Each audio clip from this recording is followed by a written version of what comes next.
বিষয় প্রাথমিক গণিত অধ্যায় 8 আর সাধারণ ভগ্নাংশ। ভগ্নাংশ ছিল তোমরা? জি। ভগ্নাংশ কি?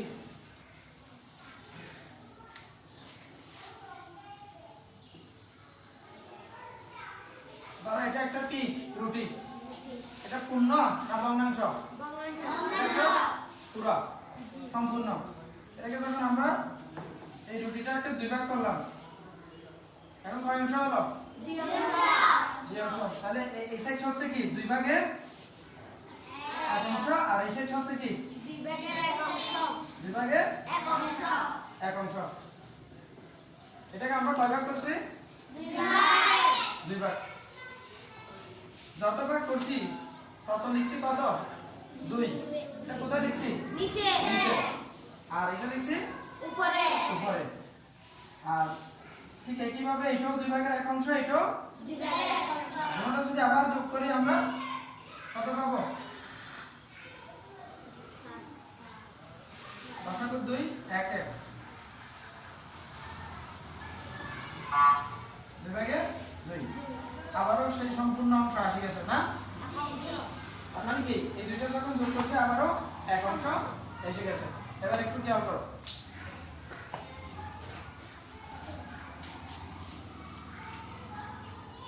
এবার করবো আরো একবার করলাম। কটা কইছে? 4 ভাগ। তাহলে এই অংশটাকে আমরা কত লিখতে পারি? 4 ভাগের এক অংশ। এটাকে কত লিখতে পারি? 4 ভাগের 1। এটাকে কত লিখতে পারি? 4 ভাগের 1। এটাকে কত 4 লিখতে পারি? ভাগের 1। তাহলে আবার যদি আমরা 4টাই যোগ করি কত পাওয়া যাবে? আগের মতো 1। কত পাবো? 1। তার মানে কি 4 ভাগের 4 ভাগ। যদি এটাকে 4 ভাগ করি সম্পূর্ণ 4 ভাগ নিই, এটা কার সমান? 1 এর সমান। তাহলে এই ভগ্নাংশটাকে আমরা বলতে পারি কি 1 এর সমান ভগ্নাংশ। এবার একটু খেয়াল করে, এগুলো হচ্ছে সাধারণ ভগ্নাংশ। এগুলো কি সাধারণ ভগ্নাংশ। সাধারণ ভগ্নাংশ। তো এই যে 4 ভাগের 1 লিখলাম, উপরেরটাকে আমরা কি বলবো? ভগ্নাংশের লব। লব। আর ভগ্নাংশের নিচেরটা কি বলবো? হর। তাহলে এটা হচ্ছে লব আর এটা হচ্ছে হর। এটা হচ্ছে একটা সাধারণ ভগ্নাংশ। এই ভগ্নাংশটার নাম কি? সাধারণ ভগ্নাংশ। সাধারণ ভগ্নাংশ।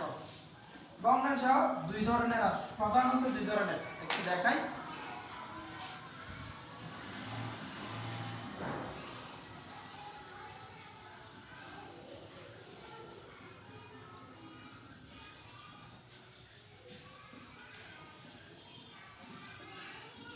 দুই প্রকার। কয় প্রকার?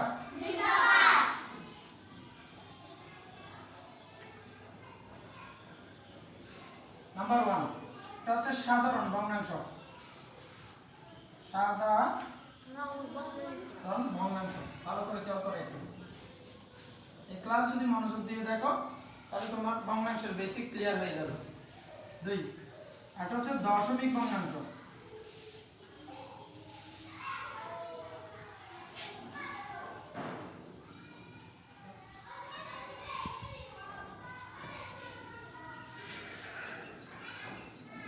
দশমিক আমরা আজকে যে পার্ট নিয়েছি সেটা হচ্ছে সাধারণ সাধারণ ভগ্নাংশ। সাধারণ ভগ্নাংশ বললে যার একটা হর থাকবে আর একটা কি থাকবে? লব থাকবে। তাহলে এটা হচ্ছে লব, উপরেরটা, আর নিচেরটা কি? হর। আর দশমিক ভগ্নাংশ বললে একটা দশমিক অবশ্যই থাকবে। যে কোনো একটা দশমিক ভগ্নাংশ আমরা লিখেছি। দশমিক ভগ্নাংশের পার্ট দুইটা, আগেরটা হচ্ছে পূর্ণ সংখ্যা, পরেরটা ভগ্নাংশ। যেহেতু আজকে আমাদের পার্ট দশমিক ভগ্নাংশ নয়, সুতরাং আমরা আজকে দশমিক ভগ্নাংশ নিয়ে আলোচনা করব না। কি নিয়ে আলোচনা করব? তাহলে আমাদের ভগ্নাংশ প্রধানত কয় প্রকার? দুই প্রকার। একটা হচ্ছে সাধারণ ভগ্নাংশ, আরেকটা হচ্ছে দশমিক ভগ্নাংশ। ভগ্নাংশ মানে কি যে কোনো জিনিসের ভাঙা অংশ, সম্পূর্ণ নয়। ভাঙা অংশকে আমরা কি বলবো? ভগ্নাংশ। ভগ্নাংশ বলতে বোঝা যায় ভাঙা অংশ, পূর্ণ একটা কিছু নয়। বুঝাইতে পারছি? বাংলা যে কোনো একটা জিনিসকে আমরা ভাঙা অংশ পাই, ওই অংশটাকে প্রকাশ করার নামই কি? ভগ্নাংশ। একটু খেয়াল করো, আজকে আমাদের পাঠ হচ্ছে সাধারণ ভগ্নাংশ, তাই না? এই সাধারণ ভগ্নাংশ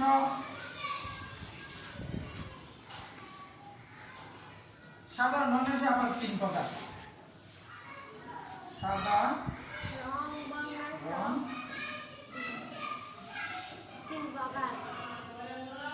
কয় প্রকার? 3 প্রকার। জানা আছে তোমাদের কারো? জি স্যার। যথা নাম্বার 1 প্রকৃত হচ্ছে প্রকৃত ভগ্নাংশ। প্রকৃত ভগ্নাংশ। নাম্বার 2 অপ্রকৃত ভগ্নাংশ। অপ্রকৃত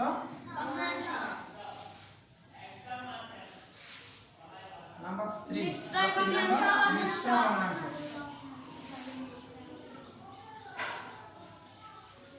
একটু খেয়াল করো সবাই। তাহলে আমরা যার হর লব থাকে তাকে ভগ্নাংশ, সাধারণ ভগ্নাংশ বলেছি, তাই না? এখানেও আবার পার্থক্য আছে। শুধু হর লব দিলে সাধারণ ভগ্নাংশ বলতে পারবো, কিন্তু সাধারণ ভগ্নাংশকে আবার কয় ভাগ করা হয়েছে? একটা হচ্ছে প্রকৃত ভগ্নাংশ, আরটা হচ্ছে অপ্রকৃত অপ্রকৃত ভগ্নাংশ, আরটা কি মিশ্র ভগ্নাংশ। তাহলে এই ভগ্নাংশগুলো আমাদেরকে চিনতে হবে না? চিনতে হবে। তা আমরা एग्जांपल দিয়ে উদাহরণ দিয়ে দেখাচ্ছি। প্রকৃত ভগ্নাংশ, একটা প্রকৃত ভগ্নাংশ লিখলাম 4/3 5/3 বা 4/3। প্রকৃত ভগ্নাংশের শর্ত হচ্ছে যে হর বড় হবে, লব ছোট ছোট হবে।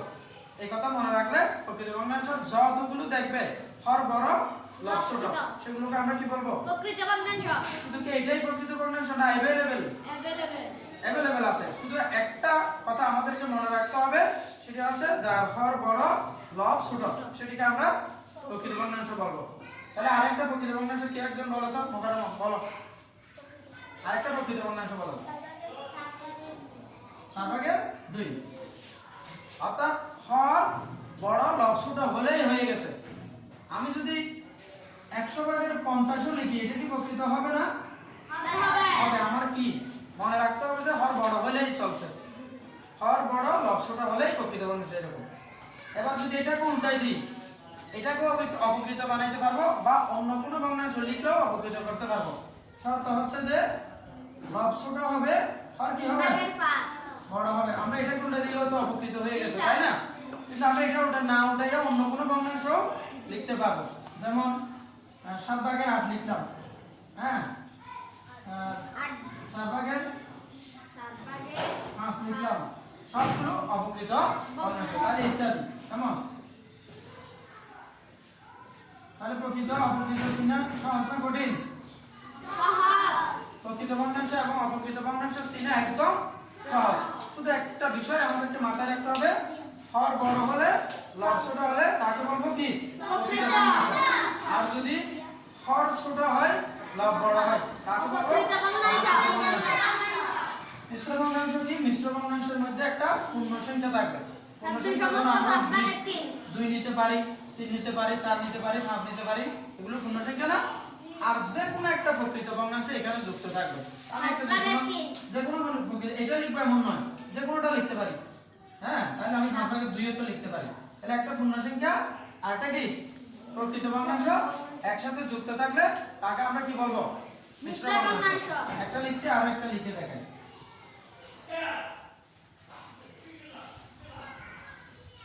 আর একটা লিখে দেখাচ্ছি, ইত্যাদি।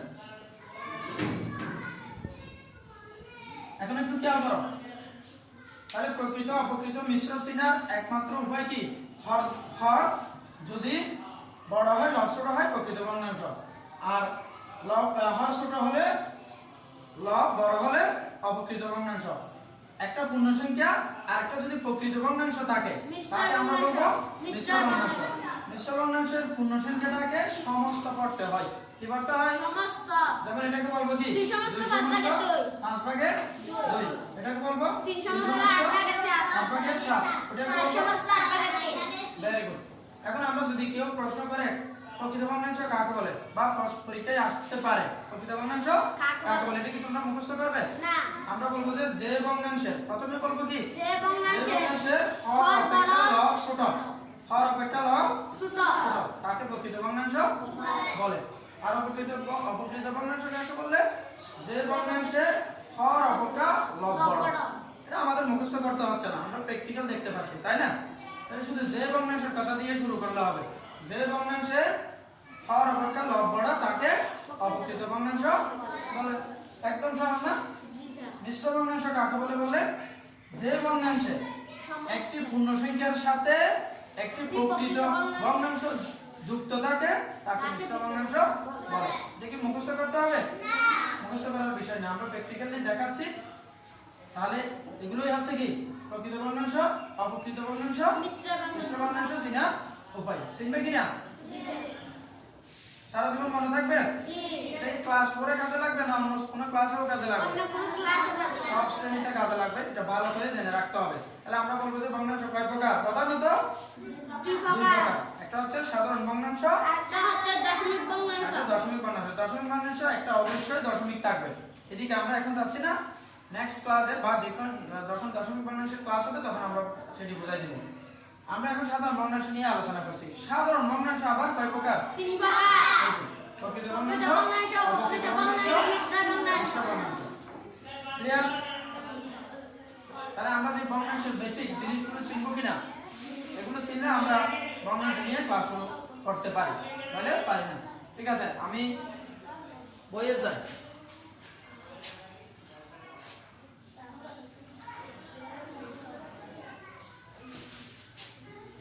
কথা বলা যাবে না কেউ কথা বলবে না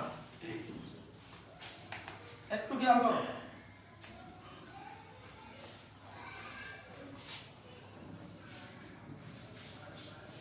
এটা একটা পূর্ণ না এটাকে আমরা 5 ভাগ করলাম কয় ভাগ কয় ভাগ করছি যত ভাগ করব তাকে কোথায় লিখব নিচে সেটি হবে হর এবার মনে করো আমি এখান থেকে কয় ভাগ রং করলাম কয় ভাগ রং করছি যত ভাগ রং করছি সেটা লিখব কোথায় উপরে উপরে আবার একইটাকে আবার 6 ভাগ করলাম এবার কয় ভাগ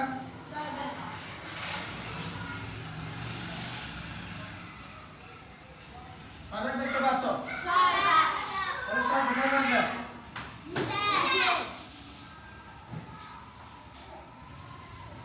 6 কোথায় বসবে ধরো আমি এবার এতটুকু পর্যন্ত রং করলাম কয় ভাগ রং করছি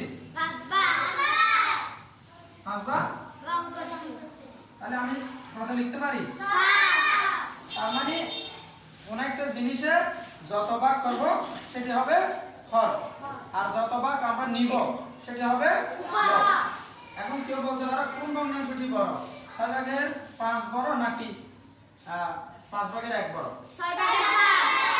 কোনটাই বেশি জায়গা দখল করেছে সুতরাং 6 ভাগের 5 কি হবে বড় আচ্ছা আরেকটা নিলাম এবার করব 8 ভাগ কয় ভাগ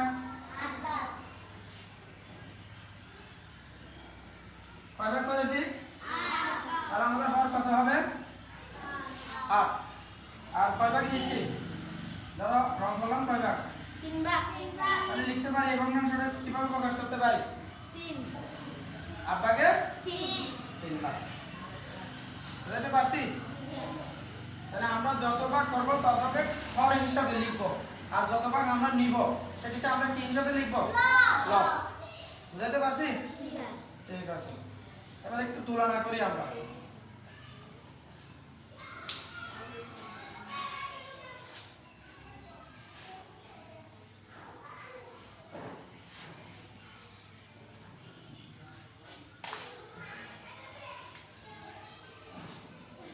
এই চিহ্নটার নাম কি ক্ষুদ্রতর বা ছোট এটার নাম কি আগে বড় দেখলে বৃহত্তর বা বড় এই যে আমরা কোন ভগ্নাংশটি বড় এবং কোন ভগ্নাংশটি ছোট এই প্রতীক দিয়ে বোঝাবো আর কি নাম্বার 1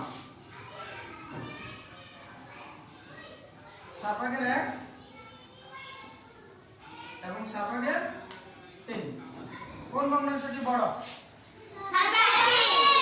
3 তাহলে এটা কোন দিকে মুখ করবে 4 ভাগের 3 এদিকে বড় সেদিকে হা করবে না।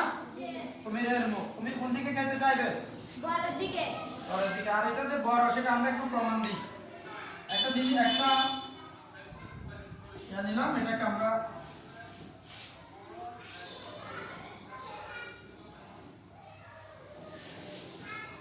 নিচে নিচে যত আছে তত ভাগ করে নেবে। কয় ভাগ আছে?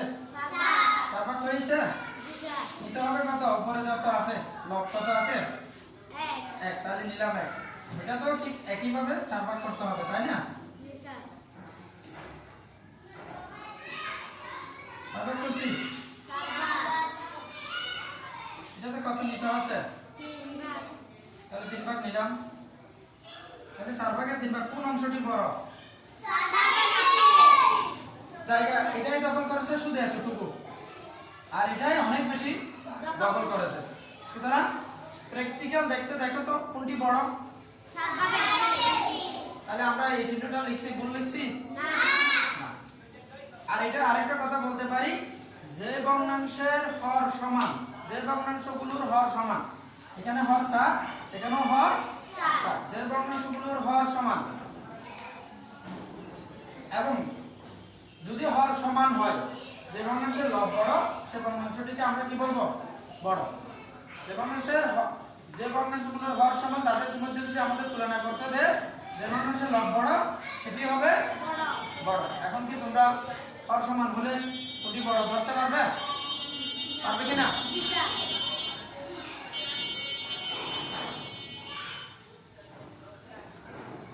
তাহলে আজকে এই পর্যন্ত থাকো, আর ক্লাসে এখান থেকে শুরু করবো আর কি। ঠিক আছে? ধন্যবাদ সকলকে।